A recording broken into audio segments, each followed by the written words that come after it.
So here I am in Maya, and I've set up the Bifrost editor here. You can get to that with Windows Bifrost Graph Editor like that. I'll give you a floating window. So I'm going to create a sphere, and what you can do is go create new graph, and this should automatically create a graph around your sphere there. It creates an input node here, which you'll see is linked to your sphere. And if I just get up the node editor, we'll see how it gets connected together.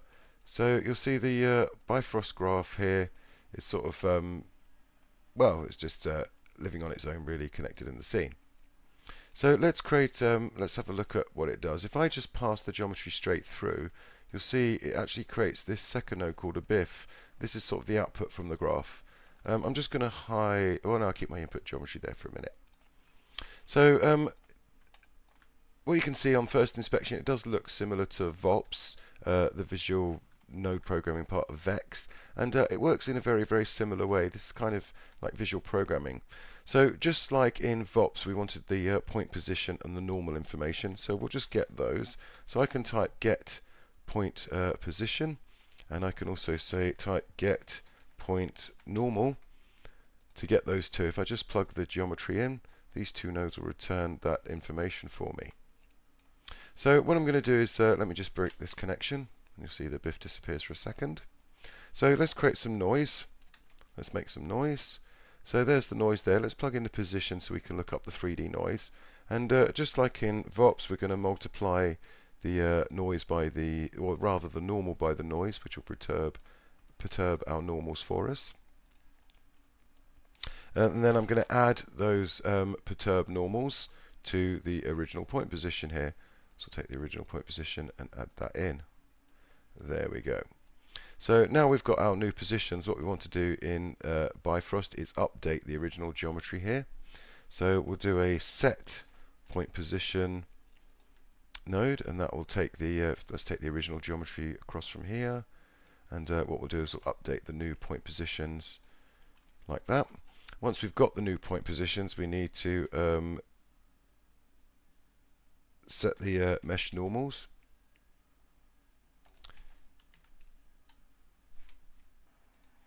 So we can do that with an update mesh normal node. There we go, update mesh normal node. And then, so we can render this in Arnold. What we'll do is we'll just create a assign a material node. So we'll plug our geometry in, and then we'll create a AI standard node from here.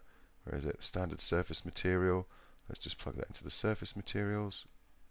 Like that, and then we can output the result of that into our BIF. Now, unfortunately on my system here, this update mesh normals, let me just turn that off for a second, doesn't let it update, and doesn't let it display in the viewport, although it will render. I'll just demonstrate that in a minute. So there we can see our sphere. We're not seeing much noise at the minute, because I just want to go to the fractal noise here and add some noise frequencies. There we go. As soon as I add some frequency and some magnitude, we can see our noise kicking in just like VOPS in Houdini, and you'll see it's a very, very similar workflow. I just want to show you that the shading does work. Let me just create a directional light here for Arnold, and let me just bring up the Arnold render view. Let me just hit play. Just wait for that to update. That was one that I did earlier. So that might take a second for the Bifrost graph to get translated. So I'll just pause the video and wait for that to start. There we go, the renders happen there. And if I just go to this update mesh normals and turn that on, you'll see the shading improves and the normals are correct in the viewport here, but although it in the render view, although it disappears in my viewport. I think that's just a little problem with my setup. You shouldn't have that setup, that problem generally. So just like with VOPS as well, we can bring in arbitrary data. So what I'll do is let me just create a paint set on this, similar to what we did in Houdini. Let me just flood this guy with zeros and just paint a bit of an area there. So what I'd like to do is bring this arbitrary data in there and use that to effect where I've created this effective noise deformer.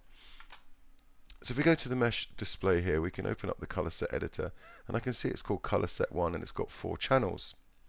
So we can use a get property, get geo property node from inside Bifrost here. So let's plug the geometry in. Oh, wrong login. Let's just plug that in. And here we can specify which property we want to bring in. So the name of the color set was color set 1, and we need to tell it the data type. So if I just right click, I can create a value node. Let's just make sure that this is set to vector array, a one-dimensional array of 4 components, because we've got RGB and A. This is going to output a vector, so we can use a vector to float. So this is a vector floor, rather a vector 4 to scalar. Let's plug that in. And then since it's black and white, we can take any of these RGB channels, and let's just multiply that in. And there we go, just like in Houdini using the mask, we can see that it's now only being affected where we've painted out area. So if I right click and just go back to paint, vertex paint, so as I paint more and we can see the deform happening, or if I just paint some of it out, we can see we can get rid of the deform. So what you can see is that Bifrost is very, very similar in its behavior to sort of VOPs or VEX in Houdini, being that we can come in, we can create arbitrary data per vertex, and then do stuff to that and update the geometry with those arbitrary values. All in all, this is quite procedural, exactly similar to VOPs and VEX. And if I look at the network here, where's our Bifrost node gone? Let me just have a look at that. You'll see the Bifrost there is just plugged into its BIF shape and outputs it directly for you. So there we go. We can see what's really nice as far as the scripting goes. We've got HScript and Mel, which are equivalent, and we have the new Bifrost, which is very similar to Houdini's VOPs. Both very powerful systems indeed.